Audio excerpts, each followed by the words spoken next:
Hurlbut Story of the Bible by the Reverend Jesse Lyman Hurlbut. Chapter 19, From the Land of Famine to the Land of Plenty.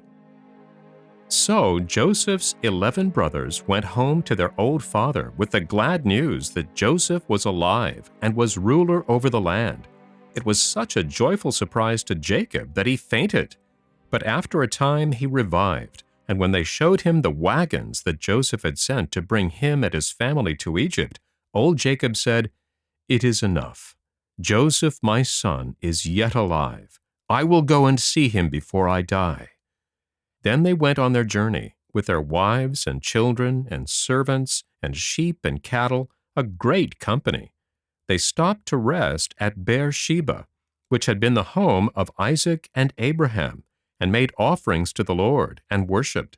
And that night the Lord appeared to Jacob, and said to him, "Jacob, I am the Lord, the God of your father. Fear not to go down to Egypt, for I will go down with you, and there you shall see your son Joseph. And in Egypt I will make of your descendants, those that come from you, a great people, and I will surely bring them back again to this land." They came down to Egypt, 66 of Jacob's children and grandchildren. Joseph rode in his chariot to meet his father, and fell on his neck, and wept upon him.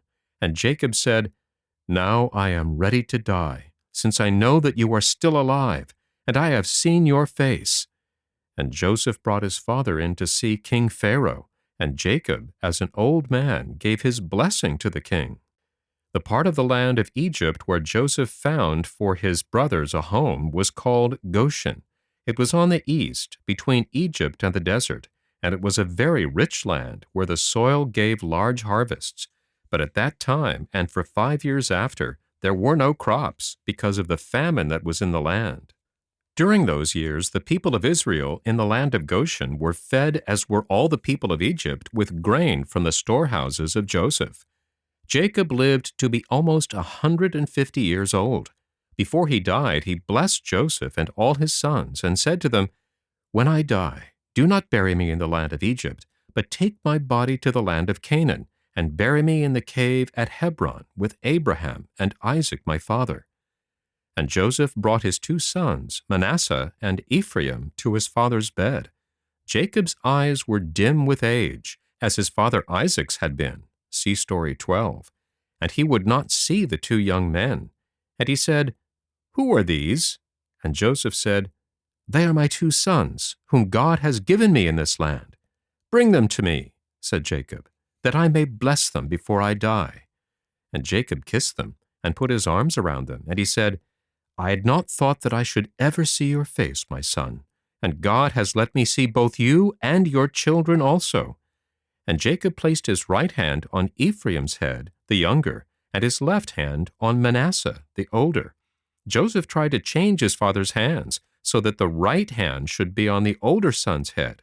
But Jacob would not allow him, and he said, "I know what I'm doing. God will bless the older son, but the greater blessing shall be with the younger, for his descendants, those who spring from him, shall be greater and stronger than the descendants of his brother." And so it came to pass many years after this, for the tribe of Ephraim, the younger son, became greater and more powerful than the tribe of Manasseh, the older son.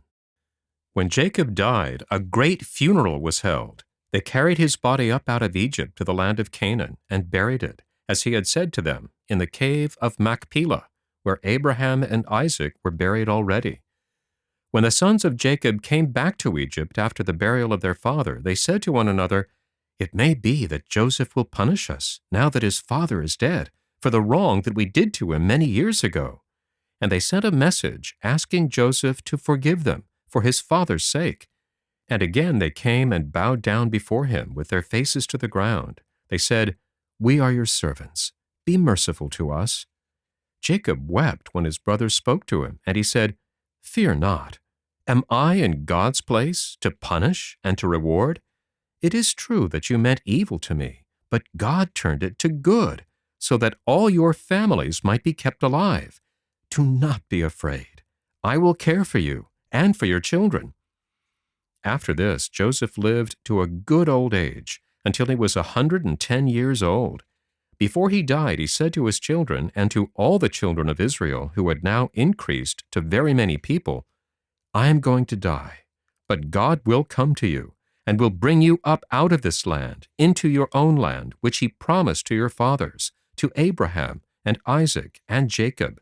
When I die, do not bury me in Egypt, but keep my body until you go out of this land, and take it with you. So when Joseph died, they embalmed his body, as the Egyptians embalmed the dead, so that the body would not decay. And they placed his body in a stone coffin, and kept it in the land of Goshen among the people of Israel. Thus Joseph not only showed his faith in God's promise that he would bring his people back to the land of Canaan, but he also encouraged the faith of those who came after him. For as often as the Israelites looked on the stone coffin that held the body of Joseph, they said to one another, There is the token, the sign, that this land is not our home. This coffin will not be buried until we bury it in our own land, the land of Canaan, where God will lead us in his own time.